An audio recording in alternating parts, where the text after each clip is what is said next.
இப்போ வந்து நம்ம ரெண்டாவது சம் பார்க்க போகிறோம். அதில் என்ன கொடுத்துருக்காங்கன்னா, கீழே கொடுக்கப்பட்டுள்ள முதல் உறுப்பு மற்றும் பொது விகிதம் உடைய பெருக்குத்தொடர் வரிசையின் முதல் 3 உறுப்புகளை காண்க அப்படின்னு சொல்லியிருக்காங்க. இப்போ வந்து நம்ம ஃபஸ்ட்டு சம் செய்ய போகிறோம். அதில் என்ன கொடுத்துருக்காங்கன்னா, a = 6, r = 3ன்னு கொடுத்துருக்காங்க. இப்போ வந்து ஒரு பெருக்குத்தொடர் வரிசை எப்படி இருக்கும்னா, ar ஸ்கொயர்டு அந்த மாதிரி போயிட்டே இருக்கும். இதில் வந்து முதல் 3 உறுப்புகள் தான் கேட்டிருக்காங்க. அப்போ வந்து முதல் 3 உறுப்புகள் என்னதெல்லாம் ar ஸ்கொயர்டு. இதை வந்து நம்ம இப்போ வந்து கண்டுபிடிக்க போகிறோம். அப்போ வந்து ஏ இருக்கிற இடத்துல வந்து இந்த ஆரை நம்ம வந்து சப்ஜெக்ட் பண்ணிக்கிடுவோம். இதுலேயும் வந்து ஏ இருக்கிற இடத்துல இந்த ஆரை சப்ஜெக்ட் பண்ணிக்கிடுவோம். இன்ட்டு ஆறு இருக்கிற இடத்துல வந்து 3 போட்டுக்கிறோம்.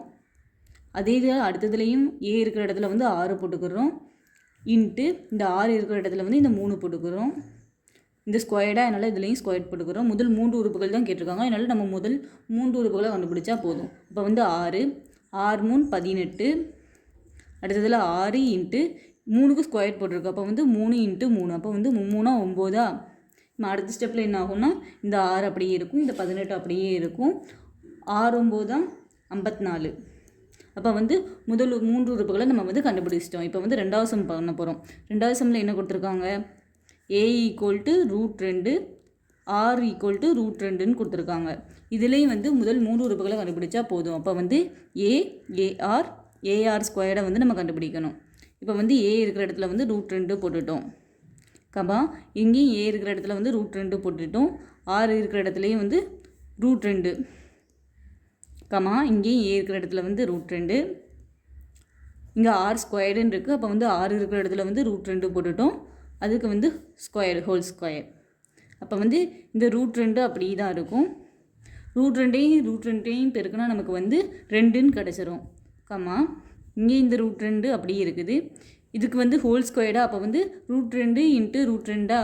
அப்போ வந்து இது ரெண்டையும் பெருக்குனா நமக்கு வந்து 2ன்னு ஆன்சர் கிடச்சிருமா. அப்போ 2ன்னு எழுதியாச்சு. வந்து அந்த முதல் 3 உறுப்புகள் வந்து நம்ம √2 2 √2ன்னு கண்டுபிடிச்சிட்டோம். இப்போ வந்து நம்ம மூணாவது சம் பார்க்க போகிறோம். மூணாவது சம் என்ன கொடுத்துருக்காங்கன்னா, a = 1000, r = 2/5ன்னு கொடுத்துருக்காங்க. பெருக்குத்தொடர் வரிசையின் முதல் 3 உறுப்புகள் எதுலான்னா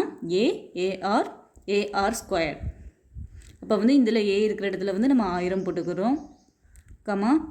ar இருக்கிற இடத்துல வந்து a இருக்கிற இடத்துல வந்து 1000 போட்டுக்கிறோம். r இருக்கிற இடத்துல வந்து 2/5 போட்டுக்கிறோம். இது வந்து பெருக்கல்ல இருக்குது. அப்போ வந்து 1000ஐயும் 5ஐயும் வந்து நம்மளால் வகுக்க முடியும். 4 5 5, இங்கே வந்து 2 5 10, மிச்சம் 2 0. அப்போ 200ஐயும் 2ஐயும் பெருக்கினா நமக்கு வந்து 400 கிடச்சிரும். அதே மாதிரி ar ஸ்கொயர்டை கண்டுபிடிக்க போகிறோம். அப்போ வந்து a இருக்கிற இடத்துல வந்து 1000 போட்டுட்டோம். அதுக்கப்புறம் வந்து r ஸ்கொயர்டா. அப்போ வந்து r வந்து 2/5 ஸ்கொயர்ட். அப்போ வந்து இது எப்படி எழுதுவோம், 1000 அப்படியே இருக்கும்.